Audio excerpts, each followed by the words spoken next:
Bonjour, je m'appelle Reynolds Boutali, je suis psychologue. Dans cette rubrique, je vais vous entretenir sur des sujets de vie quotidienne, de routine, et vous montrer comment utiliser des petites astuces de psychologie pour vous aider à résoudre vos problèmes. Vous me direz, ah tiens, il y a beaucoup de problèmes dans la vie, comment est-ce que la psychologie peut nous aider à résoudre nos problèmes? Je vous répondrai ceci. Au fait, il n'y a pas tellement de problèmes dans la vie, il n'y a que deux sortes de problèmes. Oui, c'est assez simplifié. Alors, la première catégorie de problèmes, c'est les problèmes factuels. C'est-à-dire quoi les problèmes factuels?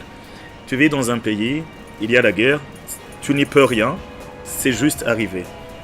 Tu tombes malade, il faisait froid, tu as une grippe, c'est juste arrivé. C'est des choses que tu ne peux pas maîtriser.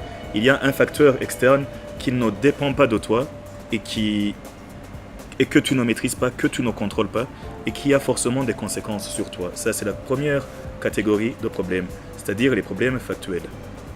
La deuxième catégorie de problèmes, c'est les problèmes conceptuels, c'est-à-dire comment toi tu réagis ou comment tu décides d'interagir avec ton environnement, histoire de résoudre ces problèmes. Alors pourquoi, par exemple, les êtres humains, nous voulons résoudre à tout prix nos problèmes? Parce qu'à la base, nous voulons tous vivre mieux et souffrir moins. Et dans cette rubrique, nous allons insister sur comment résoudre nos problèmes, c'est-à-dire les problèmes conceptuels. Et vous me direz, mais c'est pas possible vu que les choses nous arrivent.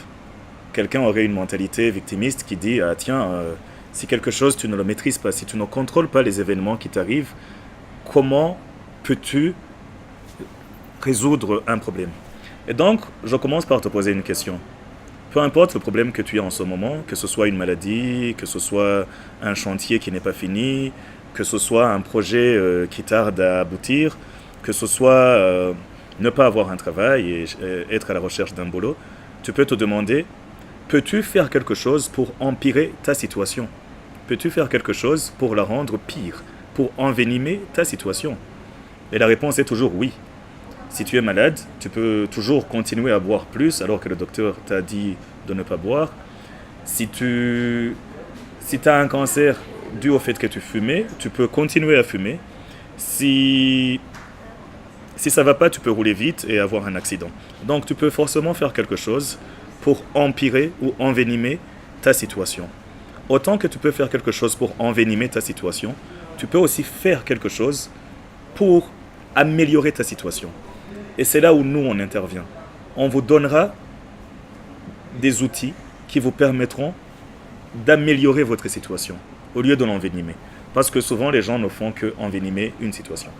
Ce sera tout pour aujourd'hui. Nous attendons vos commentaires en bas de la vidéo. Et la semaine prochaine, nous allons vous parler de l'amitié. Parce que quand on a des problèmes, on a besoin d'amis. Vous pouvez aussi proposer des sujets sur lesquels vous pensez qu'il y a problème et on va vous donner des solutions à ça. Merci beaucoup, à la semaine prochaine.